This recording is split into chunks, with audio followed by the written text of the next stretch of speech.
And so, by any chance, if you're in for any revolution, any change, if something tells you that there is a need for change, then there is a need for you to watch this video. Make sure you watch this video. It's not a joke. It is for those people, those Gen Zs, those millennials who are ready to change. So if we cannot listen from this video, then we are not in for change. Just take a little moment, watch this video. I have only come here for 5 minutes.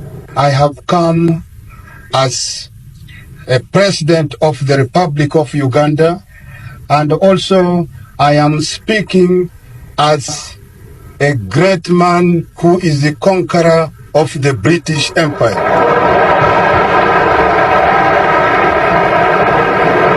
I wanted to confirm to you, I have liberated my country economically, and I am economically strong, and that is why I said I uprooted the British imperialism from Uganda, and Uganda is now pure Africa. We Africa, we have been weak because we allow ourselves, our brothers, to go and invite some country. But if the whole country in the continent of Africa can show an excellent example, like our beloved leader, His Majesty the King Hassan of Morocco, assisting President Mobutu when he is invaded. This is some point which Africa can prevent to bring in the other troops from outside. But some other country have been forced to get European forces into Africa because they tried to ask some African country they don't want. Some African country were the one who are confusing ourselves because we train guerrillas against our country. We force government to be in that. We wanted that particular liberation leader to be the president of that particular country, and that have complicated everything in Africa. There is something I got to understand from this video, that when you are a revolutionist, a true patriot, a true movement, people will talk bad about you. Actually, people will tarnish your name. People made Africans to think that Idi Amin was a bad person.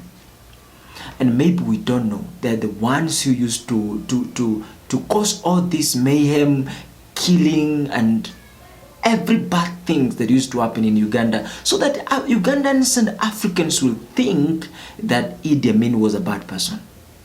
The people who have great appetite to this African land, they can do anything to ensure that your name is tarnished, and the people have stood against you. And that is what they did. Just because Idi Amin stood and said, you know what, we have to emancipate ourselves from the superiority, from the mentality, from the education, from the belief our colonists left in our land. We have to come up with our own way of living. We have to find methods on how we can curb the economy, that we can, take care of ourselves. That is the greatest message of all times. And those are the true patriots of Africa. But you see, nowadays, the leaders we have in the ground, currently in Africa, the leaders that we have no interest in growing Africa.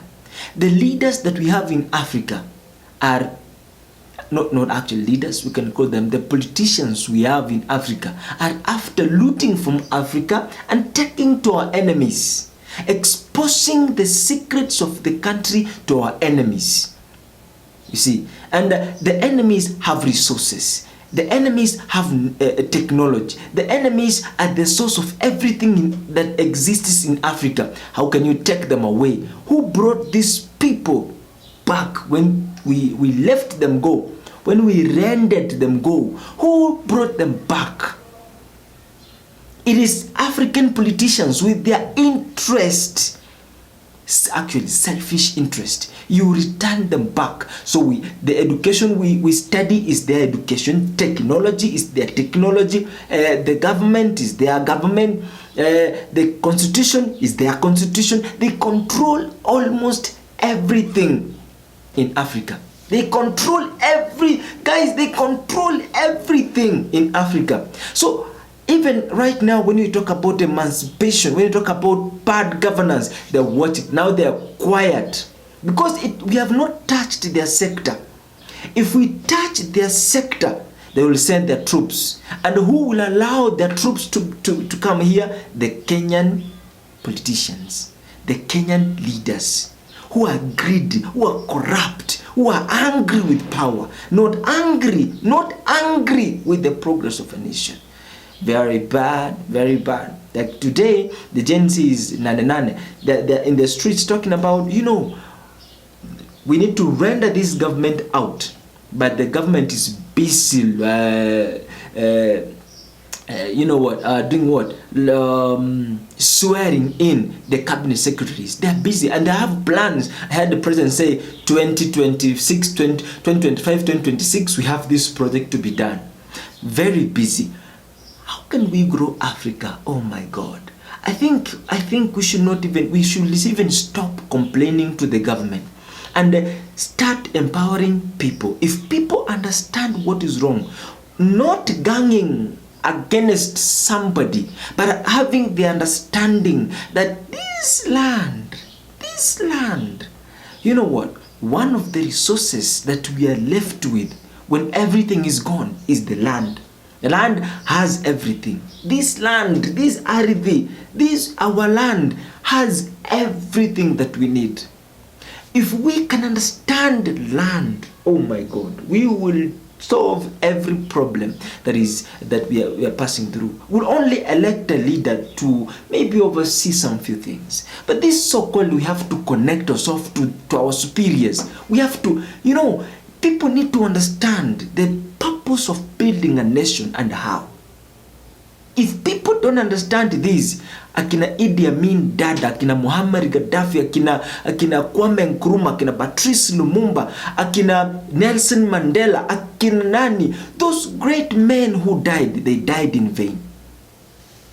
If we don't understand how we can protect this country, if we don't understand that we have to use these resources that we have in our country to nourish our life, to grow our economy, to develop, not competing with other economic giants, but trying as much as possible to grow ourselves and mutually work with some organizations for business or for some transactions that mutually benefits us. If we don't understand the mutual way of working with people, this education needs to get the hell out of Africa, and Africans need to be taught the best way to love their country, to use their country. You see, a farmer is referred as stupid. When a student studies, let's say, Bachelor of Science, you see, a doctor, a pilot, they see a farmer as somebody who never went to school, somebody who is, less valued. That education tells us that, primary teachers are stupid than high school teachers. Then high school teachers are stupid than university lecturers. You see, we need just to wake up from this kind of, education. We need to emancipate ourselves from this kind of knowledge. If we emancipate ourselves from this kind of knowledge, we can save Africa. You see, we can save Africa. People, it's me talking right now. If you give me a mandate with the knowledge of, the university, if you elect me as the member of parliament, or a senator, or a governor, or a MCA, with the mentality of that education system, the 844, the CBC, if you put somebody in parliament with this kind of education, number one, they think automatically stealing, corruption, bad. They have no, they don't even have self-recognition. You see, they don't know how to mutually talk. I don't care where you come from, maybe your political party or your religious beliefs. That is not my problem. My problem is serving the interest of the people. And the best way I can do that is to listen from them. You see, once you listen from those people, what do they want? You see, and then just serve their interest within the stipulated period you are given to serve. You don't need to take your money to serve them. They give you money to serve them. Can you imagine how honorable is that? You see, but this education will always tell you have to be rich.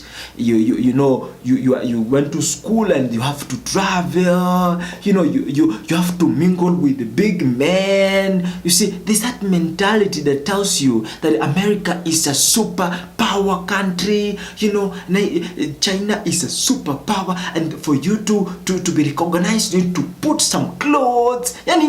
This education tells you a smart person is the one who wears suit. A smart person is a wise person is the one who has Prado or latest, limousine or, the latest cars. This education tells you that. And we expect those people to lead us. My God, it will never happen. It will never happen. People who have not been taught how to love themselves, how can they love you? People who have been taught to be cynical, how can they serve your interest? People who are competitive, people who are angry to power, not angry to serve. You see, not angry to solve a problem. Every time the president is standing before you, the first thing he will tell you, I'm creating jobs. He looks at you and looks at what is your interest? Your interest, jobs nowadays, barabara. Kahawa hapa inaona mnataka kutuwatengenezee factory, and we're working on that. You see, just we're working on that. Don't worry, give me time, I'm going to do that.